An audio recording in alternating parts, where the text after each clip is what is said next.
안녕하십니까. 서울특별시 교육청 교수학습 기초학력 지원과의 윤태연 장학사입니다. 고등학교 내신 체제 및 학생 평가에 대해서 설명을 드리고자 합니다.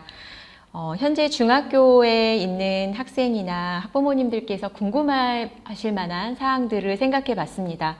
내년 고등학교 1학년 때부터 고등학교 내신 평가 방식이 달라진다고 합니다. 어떻게 달라질까요? 석차 등급은 무엇이고 분할 점수는 무엇인지, 고등학교는 중학교와 다른 평가 방식이 있다고 합니다. 어떤 다른 점이 있는지 궁금할 것 같고요. 세 번째로 수능은 객관식인데 왜 수행평가를 힘들게 하고 있는지, 선운수령 평가를 하는 것인지 궁금해 하실 것 같습니다. 학생평가는 그 무엇보다도 공정해야 하는데요. 정말 공정하게 시행되고 있는지, 어떤 노력들이 있는지 궁금하실 것 같고요. 마지막으로 고등학교를 선택하고자 할 때 학교에 따라서 어떤 학생평가의 방식을 취하고 있는지 그 정보를 알고 싶으시다면 관련된 정보를 드리고자 합니다. 그러면 본격적으로 고등학교 내신 평가 방식의 변화에 대해서 설명드리겠습니다. 2028 대입제도 개편안이 확정되어서 작년 12월에 교육부에서 발표를 했습니다. 내년에 고등학교 1학년 들어가는 학생들부터 적용되는 것이고요. 수능의 변화뿐만 아니라 고등학교 내신 평가 방식의 변화도 확정 발표되어서 그 부분에 대한 주요 내용을 설명드리고자 합니다. 첫 번째는 화면에서 보시다시피 기존의 내신이 9등급제로 석차 등급을 산출했었던 방식에서 5등급제로 개편된다라는 것이 크게 달라지는 점이고요. 두 번째는 소위 절대평가라고 하는 성취도 산출 방식과 상대평가인 석차 등급 방식 두 가지를 모두 병기 함께 기록하겠다라는 내용입니다. 세 번째는 논술형, 서술형 평가를 강화하겠다, 내신에서 강화하겠다라고 발표가 되었고요. 이를 위해서 선생님들의 평가 역량을 강화시키기 위한 여러 가지 노력을 하겠다라고 발표가 되었습니다. 구체적으로 살펴보겠습니다. 과목별로 어떻게 성적을 산출할 것이며 이렇게 산출된 성적을 대학에 어떻게 제공할 것인지에 대한 발표인데요. 이 표에 있는 세부적인 내용은 뒤에서 설명드리기로 하고 크게 내신 평가 방식을 두 가지로 설명할 수 있을 것 같습니다. 아까도 말씀드렸다시피 절대평가 방식과 상대평가 방식이 있고요. 이 두 가지 방식은 상당히 많은 차이점이 있음에도 불구하고 두 가지를 모두 성적 산출 방식으로 택하고 있으며 대학에도 이 정보를 제공하도록 예고되고 있습니다. 하나씩 설명을 좀 드려보겠습니다. 첫 번째는 상대평가입니다. 상대평가는 말 그대로 그 과목을 수강한 학생들의 상대적인 위치를 나타내는 평가 방식이고요. 그동안은 1등급부터 9등급까지를 나누어서 석차 등급을 산출했었습니다. 만약에 특정 과목을 들은 학생이 100명이라고 한다면 그 중에 4명의 학생에게 1등급을, 그 다음 5등부터 11등의 학생에게 2등급을 부여하는 방식이었고요. 내년 1학년부터는 순차적으로 9등급이 아닌 5등급제로 석차를 산출하게 됩니다. 그래서 5등급제에서의 1등급은 상위 10% 학생들에게 부여가 되는 것이라서 기존 9등급제 기준으로 1, 2등급 정도의 수준의 학생들이 1등급을 받게 되는 그런 산출 방식의 변화가 있습니다.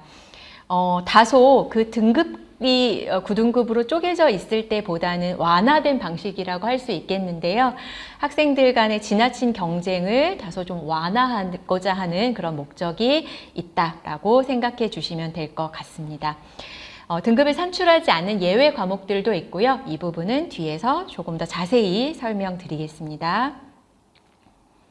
두 번째는 절대평가입니다. 절대평가는 성취도 A, B, C, D, E 5개로 나타내지는 방식이고요. 기존과 달라진 점은 사실 현재 중고등학교 학생들의 성적 산출 방식도 성취도를 산출하고 있습니다. 그런데 그동안은 고등학교의 성취도 A, B, C, D, E를 대학의 입시 전형 자료로 반영하지는 않았었는데 이제는 이 성취도의 결과도 함께 대학에 제공을 하겠다 라는 내용이고요. 중학교와 달라진 것은 이 성취도를 산출하는 방식의 차이입니다. 뒤에서 설명을 조금 더 드리겠습니다. 자, 그러면 과목별로 어떻게 성적을 산출하는지 그 차이점을 설명드리려고 합니다. 지금 화면에 보시는 깨알같이 많은 과목들이 보이실 텐데요. 실제로 편제된 과목들의 일부분만을 보여드리고 있기는 합니다. 보통 교과 위주로 설명을 드리고 있는데 대부분의 교과는 빨간 상자 안에 있는 것과 같이 그 학생이 그 과목에서 얻은 원점수와 절대평가의 성취도 A, B, C, D, E, 그리고 석차 등급 1에서 5등급에서 받은 점수, 그 다음에 성취도별 분포 비율, 과목 평균, 수강자 수와 같은 통계 정보를 산출해서 입시 자료로 활용하게 됩니다. 기존과 달라진 점은 표준 편차는 이제 제공하지 않는다라는 게 기존과 달라진 점이고요. 대부분의 과목은 이렇게 산출하나 예외인 과목들이 있습니다. 지금 초록색 상자 안에 보고 계시는 사회과학교과군이면서 융합 선택 과목에 해당하는 9개 교과목에 대해서는 성취도 A, B, C, D는 산출하지만 석차 등급은 산출하지 않습니다. 그 다음 파란색 상자 안에 보고 계시는 체육예술교과군과 과학탐구실험교과목에 대해서는 석차 등급도 산출하지 않고 성취도를 A, B, C로만 산출합니다. 이거는 기존의 평가 방식과 같습니다. 변함이 없고요. 그 다음 보라색 상자 안에 보고 계시는 교양교과목의 경우는 이 역시 기존과 마찬가지로 석차 등급은 산출하지 않고 이수한 경우에 P라고 이수 여부만 기록하도록 하고 있습니다. 그 외에 전문교과나 다른 보통교과는 아까 말씀드린 모든 성취도 5단계, 석차 등급 5단계의 평가를 시행하고요. 또 지금과 크게 달라지는 점은 특수목적고, 예를 들면 과학고나 예술고등학교, 체육고등학교에 편성되는 선택 교과목의 경우 일반고에서 편제하면 진로 선택으로 편제하면서 등급을 산출하지 않는 것이 현재의 평가 방식이고요. 내년부터는 특목고의 선택 과목을 일반고에서 편제하더라도 석차 등급을 산출하게 됩니다. 크게 달라진 방법입니다. 그 다음 화면에 보이지는 않으시지만 공동교육과정으로 개설된 교과목을 이수하는 경우에는 석차 등급을 산출하지 않고 학생들이 다소 부담을 완화한 상황에서 수강을 본인의 적성에 따라 할 수 있도록 열어두고 있습니다. 다음으로 학생평가 제도 및 방향에 대해서 설명을 드리려고 합니다. 내년부터 도입되는 2022 개정 교육과정 총론을 살펴보시면 학생평가의 방향성을 읽을 수 있습니다. 개정 교육과정은 보시다시피 포용성과 창의성을 갖춘 주도적인 사람을 키우자라는 비전을 가지고 개정되었습니다. 평가 목적을 보고 계시는데요. 개정 교육과정의 배경을 잠깐 설명드리겠습니다. AI 디지털과 같은 인공지능 정보기술이 급속히 발전하고 생태 환경 변화와 기후위기 등 급변하는 시대를 살고 있습니다. 이런 시대에서는 어떠한 변화에도 적응하고 삶을 주도적으로 살아갈 수 있는 그런 역량을 키워주는 교육이 필요하고 전 지구적 위기 문제를 함께 해결할 수 있는 공동체 역량을 키워주어야 합니다.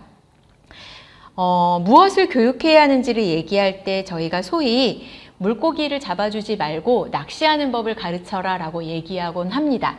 그런데 이것도 이제 옛말이 되었습니다. 이제는 어제 잡았던 물고기와 오늘 잡아야 될 물고기가 달라질 수 있고 그 물고기가 어디에 있는지도 달라질 수 있고 그 물고기를 낚아야 되는 방법이 무엇인지조차 어제와 오늘이 달라질 수 있는 그런 시대에 있습니다. 이런 시대라면 어떤 교육을 해야 하는가를 얘기할 때 물론 우리 학생들이 대학을 잘 갈 수 있게 수능 시험에서 한 문제라도 더 잘 맞출 수 있게 가르치는 것도 학교의 역할이긴 하나 그것뿐만이 아니라 학생들을 더 먼 미래로 보았을 때 한 명 한 명이 진짜 이 삶을 살아가기 위해서 필요한 역량이 무엇인지를 고민하고 그 역량을 키워주는 수업과 평가를 진행해야 하는 시대입니다. 그래서 이런 평가를 하기 위해서 교육과정을 재구성하고 수업과 연결된 평가를 진행하자라고 하는 어떤 방향을 가지고 있는 것이고요. 그런 방향성을 2022 개정 교육과정에서도 확인할 수 있습니다. 보시다시피 평가 목적은 학생 개개인이 교육 목표를 도달했는지를 확인하고 부족한 부분을 보충하고 교수 학습의 질을 개선하는 데에 그 목적을 가지고 있습니다. 구체적으로 2022 개정 교육과정 총론에서 평가의 방향과 내용에 대해서 살펴보겠습니다. 학교와 교사는 성취 기준에 근거하여 교수학습과 평가활동이 일관성 있게 이루어지도록 한다라고 명시되어 있습니다. 성취 기준에 근거하여 라는 문구를 통해서 성취 평가제에 대한 이야기가 담겨 있음을 확인할 수 있고요. 두 번째, 학습의 결과만이 아니라 결과에 이르기까지의 학습 과정을 확인하고 환류하여 학습자의 성공적인 학습과 사고 능력 함양을 지원한다 라고 하여 과정 중심 평가를 하도록 그 근거를 교육과정에서 확인할 수 있습니다. 또한 보시다시피 역량 함양을 위한 평가는 학생이 수행하는 것을 통해서 자신이 습득한 지식을 적용하고 고차원적 사고 기능을 활용할 수 있도록 해야 한다. 수행평가를 내실화하고 서술형과 논술형 평가의 비중을 확대한다 라고 명시되어 있어서 학교에서는 수행평가와 서논술형 평가를 시행하고 있는 것입니다. 그 중에 성취평가제에 대해서 자세히 설명드리고자 합니다. 앞서 대입제도 개편안에 대해 말씀드리면서 절대평가와 상대평가를 말씀드렸는데요. 실제적으로 우리가 지향하는 평가의 방향은 절대평가에 있고 현재 절대평가는 성취평가제라는 제도로 설명드릴 수 있습니다. 그림을 보시다시피 석차 등급이라고 하는 것은 비교 집단 내의 상대적인 서열을 비교하는 방식입니다. 학생은 변함이 없는데 이 학생이 어떤 집단에 있느냐에 따라 등급이 달라지는 것이지요. 그에 반해 성취평가제는 학생이 어디 집단에 있든 상관없이 본인이 무엇을 어느 정도 성취하였는지를 평가하는 제도입니다. 그래서 교과목별로 성취 기준이 존재하고 그 성취 기준에 도달한 정도에 따라 학생의 성취 수준을 5단계 또는 3단계 또는 이수 여부로 평가하는 제도입니다. 이 성취평가제는 내년에 갑자기 도입되는 것이 아닙니다. 이미 2016년부터 적용되고 있던 제도입니다. 다만 변화를 겪고 있는데요. 2019년도부터는 진로 선택 과목에 대해서는 대입 전형 자료로 제공을 해왔고 내년 2025년 1학년부터는 모든 과목의 성취도가 대입 전형 자료로 제공된다. 그래서 내년부터는 더욱 이 성취평가제가 강조되고 있다라고 이해해 주시면 될 것 같습니다. 성취평가제에서 계속 나오는 성취기준이라는 용어가 있습니다. 각 교과목에서 학생들이 학습을 통해 성취하기를 기대하는 지식, 이해, 과정, 기능, 가치, 태도 등의 능력과 특성을 진술한 것인데요. 옛날 말로 학습 목표라고 했던 것으로 이해하시면 될 것 같습니다. 성취 기준의 예시를 보고 계십니다. 물리와 화학에서 성취 기준을 하나씩 가지고 왔습니다. 노란색 부분은 기존에 우리가 알고 있는 지식과 이해에 대한 부분입니다. 뿐만 아니라 우리가 학생들이 얻어야 된다라고 생각하는 성취 기준 중에는 스피커와 전동기 등을 설계할 수 있다와 같은 과정 기능에 대한 내용도 포함되어 있고 화학의 유용함을 느낄 수 있다와 같이 가치, 태도에 대한 부분도 포함하고 있습니다. 과정 기능이나 가치, 태도의 영역은 지필평가로는 평가하기 어려운 영역입니다.